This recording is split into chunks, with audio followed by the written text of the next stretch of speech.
모든 사건이 다 그렇겠습니다만 특히 살인사건의 경우는 사건 초반에 용의자를 특정하는 일이 무엇보다 참 중요하게 여겨지곤 합니다. 아무리 보존을 잘한다고 해도 하루하루 날이 지날수록 살인사건에서 증거들을 찾아내기 어려워지는 것은 물론이고 범인 역시 자신의 흔적을 은폐하는데 시간만큼 중요한 게 없기 때문이죠. 돌아가신 할머님 말이야. 살해당한 수법이 아주 끔찍해. 혹시 주변에 원한 관계라도 있었던 걸까? 그 주변 분들 다 조사해봤는데 평판이 아주 좋으시더라고요. 돈 문제도 없고. 그래? 아무튼 주변 집들 계속 돌아보자고. 이번엔 이 집 들려볼 차례인가? 계십니까? 경찰입니다.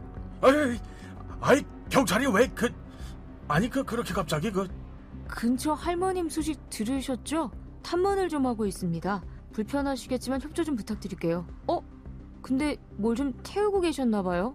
아니 그게 그 쓰레기 같은 거. 아니 그냥 저분 운동화 좀 보실래요? 응? 저거 피 아니에요? 그러게. 그러고 보니 이 사람 어딘가 좀 수상한데? 경남 함안에서 있었던 일입니다. 방앗간을 운영 중이던 박씨 할머니가 누군가에 의해 아주 잔혹하게 살해당한 채 발견됐죠. 경찰은 의아했습니다. 할머님에게 금전적인 문제가 있었던 것도 아니었고 마을 사람들과의 관계 역시 순탄했기 때문이었죠. 도대체 누가 왜 그랬을까? 경찰은 할머님이 살던 집 주변을 탐문하기 시작했습니다. 그리고 박씨 할머님 집에서 100m도 채 떨어지지 않은 곳에 살던 김씨가 유력 용의자로 긴급 체포됐죠. 이유는 단 하나, 김씨의 운동화 2군데에서 아주 작은 혈흔이 발견됐는데 검식 결과 그 혈흔의 주인이 살해당한 박씨 할머니인 것으로 밝혀졌기 때문이죠. 이번 재판은 진짜 걱정이 없다. 아니, 살인 현장에 가지 않고서의 운동화에서 박씨 할머니 혈흔이 나온다는 게 말이나 돼? 그죠? 그리고 그 집에 갔을 때 막 태우고 있었잖아요. 뭘 들킬까봐 걱정이라도 된다는 듯이. 아무래도 범행 증거들 태운 거 아니겠어요? 그치? 그리고 김 경장도 주변 사람들 이야기 들었잖아. 워낙 성질도 안 좋고 주민분들이 재판에서 증언도 해주신다고 했지? 네, 그런 것 같더라고요. 재판은 시민 배심원이 참여하는 국민참여재판으로 진행됐습니다. 하지만 사건 해결을 확신하던 수사당국의 생각과는 달리 1심과 2심 그리고 대법원에서까지 김씨는 무죄를 받았죠. 에이씨, 당신이야? 에? 아니 나보고 그 살인자로 간 사람이 당신이냐고! 아니, 나는 그냥 본대로 이야기한 건데 살인이란 이야기는 안 했고 그냥 동네에 가끔 싸우는 거 봤다 이 정도인데? 진짜 보자 하니까는 누구 인생을 망치려고 하나? 미안해요 이러지 마 제발. 미안하다니까. 재판 중에 자신에게 불리한 증언을 했다는 이유로 마을에 사는 할머니를 찾아가 해코지를 하기도 했다는 김씨. 도대체 이 사건의 진실은 무엇이었을까요? 오늘 사건 엑스파일에서 이 사건 자세히 살펴보겠습니다.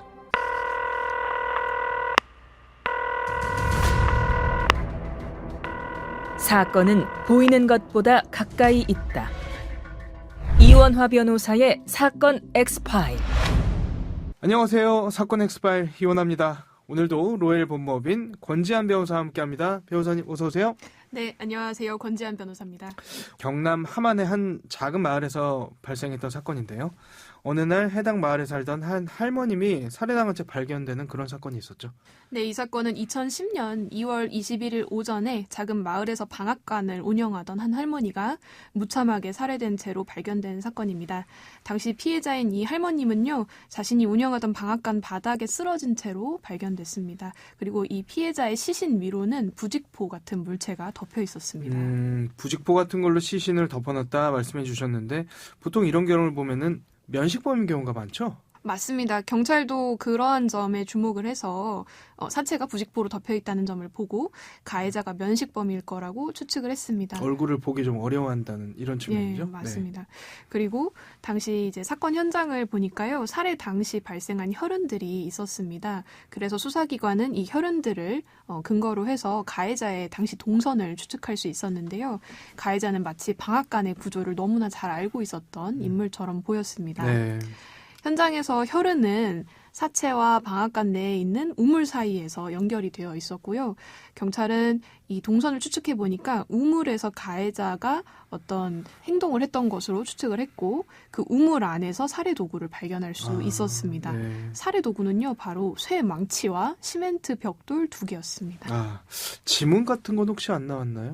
안타깝게도 살해 도구와 현장에서 가해자의 지문을 발견하지는 못했습니다. 아무래도 우물 속에 있다 보니까. 그렇죠. 물속에 네. 빠져 있었으니까요. 당시 경찰은요, 결국 현장하고 가까운 집부터 탐문하기 시작하면서 용의자를 색출하기 시작했습니다. 네. 그러던 중에 경찰은 수상한 한 사람을 찾아내게 되는데요. 바로 피해자 집에서 고작 한 50m 정도가량 떨어진 곳에 위치한 이웃 남자 김 씨의 집에서 김 씨가 황급하게 빨래를 하고 또 무언가를 불로 태우고 하는 모습을 이제 발견하게 됩니다. 네. 결정적으로요, 김 씨가 신고 있던 운동화에서 어떤 두 군데에서 혈흔을 찾을 수가 있었습니다. 그 혈흔에 대해서 DNA 검사를 해보니 피해자의 혈흔과 일치했고요. 결국 경찰은 김 씨를 유력한 용의자로 지목을 하고 긴급 체포하게 되었습니다. 근데 이거는 진짜 빼도 박도 못하는 증거 아닌가요? 맞습니다. 네. 경찰도 너무나 명확한 증거를 확보했다고 생각했던 것 같습니다. 특히 피해자는요, 마을 내에서 그 누구와도 원한 관계가 없는 원만한 인간관계를 유지했던 자였습니다. 근데 유일하게 이 용의자 김 씨만이 술을 먹고 피해자의 집에 찾아가서 난동을 부리고 돈을 빌리는 행동을 했기 때문에 수사기관은 그 혈흔뿐만 아니라 이러한 관계를 고려했을 때 피해자를 살해한 자가 김 씨라는 점에 대해서 더 확신을 가질 수밖에 없었죠. 네. 수사기관은 피해자에 대한 살인 혐의로 김 씨를 이제 기소했고요. 그러나 재판 과정에서 생각지도 못한 반전이 일어나게 됩니다. 근데 여기서 반전이 있을 게 있나요? 뭐였죠? 피고인인 이제 김 씨가 1심과 2심 재판까지 진행됐는데 모두 무죄 판결이 나온 게 반전입니다. 그리고 수사기관이 대법원에 상고까지 하였는데요. 대법원 또한 피고인에 대한 무죄를 선고하고 이 판결은 확정되었습니다. 왜 무죄가 난 겁니까? 좀 이상하긴 해요. 궁금하거든요. 네. 네. 수사기관이 피고인의 운동화에서 발견된 피해자의 혈흔에만 집중했던 것이 패착이었던 것 같습니다. 네. 재판 과정에서 수사기관과 피고인 그리고 변호인은 팽팽하게 다투었는데요. 피고인은 강하게 살인 혐의를 부인했습니다. 피고인은 자신의 운동화에 묻은 핏자국에 대해서 평소 친했던 피해자가 사망했다는 소식을 듣고 방앗간으로 달려가 확인을 해봤는데 부직포를 들춰보던 중에 피가 묻은 것 같다라는 변명을 했습니다. 그리고 당시 집에서 본인의 집에서 태운 것은 그냥 단순한 쓰레기였다. 네. 그리고 빨래를 했던 것은 시간이 지나서 더 이상 기억이 나지 않는다라는 주장을 했습니다. 네. 그러나 이후 피고인에 대한 재판이 모두 끝나고 무죄가 확정된 뒤에요. 수사기관은 너무나 이 상황이 억울하고 이해가 되지 않았던 그렇죠. 것 같아요. 그래서 당시 상황을 재현을 하면서 그 피고인 운동화에 있었던 혈흔 양상에 대한 실험을 진행을 해봤습니다.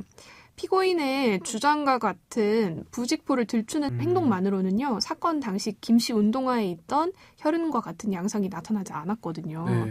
오히려 피해자가 바닥에 쓰러진 상태에서 가해자가 강하게 피해자의 머리를 가격하는 과정에서 피가 튈 때, 그럴 때 김 씨 운동화에서 나온 혈흔과 동일한 양상이 나오게 됐습니다. 네. 결국 정리하면 피고인 김 씨의 주장은 모두 거짓인 것으로 강하게 추측이 되기는 합니다. 들어보면 나름 양측 의견이 팽팽하게 맞섰던 것 같은데 왜 법원은 검찰이 아닌 피고인의 손을 들어줬을까? 이 부분이 궁금하거든요. 피고인 김 씨 운동화에 생긴 혈흔 같은 경우는요, 피해자 살해에 관련된 간접 증거에 불과하고 이를 이유로 김 씨가 피해자를 살해했다고 확신할 수는 없었기에 법원은 김 씨에게 무죄를 선고하게 된 것입니다. 무죄 추정 원칙 때문에 그렇게 됐다 이거네요. 맞습니다. 청취자분들도 무죄 추정 원칙이라는 단어를 들어보셨을 텐데요. 네. 무죄 추정 원칙에 따라서 법원은 김 씨에게 무죄를 선고하게 된 것입니다. 네, 네. 수사기관은 피고인 김 씨의 운동화에서 발견된 혈흔에만 집중을 했고 사실 당시 살해 현장에 있었던 어떤 의문의 족적이나 냉장고 손잡이에 있던 혈흔 이런 여러 증거들이 존재했음에도 이런 증거를 확보하지 않고 단순히 운동화에 있는 혈흔만으로 피고인의 유죄를 확신한 것 같고요. 이런 실수 때문에 미제 사건이라는 안타까운 상황이 발생하게 된 것입니다. 네. 근데 무죄를 받은 이 김 씨가요, 결국 다른 사건으로 재판을 받았고요, 실형 선고를 받기는 했습니다. 김 씨는 이 사건 재판에서 자신에게 불리한 증언을 했던 다른 마을 주민에게 보복을 하게 됩니다. 네. 그래서 그 사건으로 재판을 받고 실형을 선고받았고요.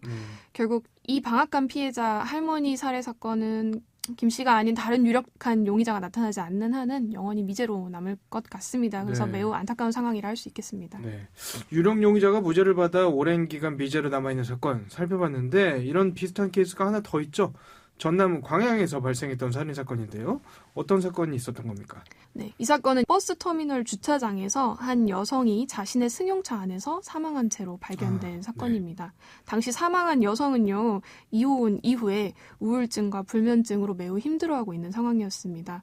수사기관은 이 여성의 어떤 정신적인 상태를 종합적으로 고려했을 때 극단적인 선택을 한 것은 아닌가 하는 의심을 했습니다.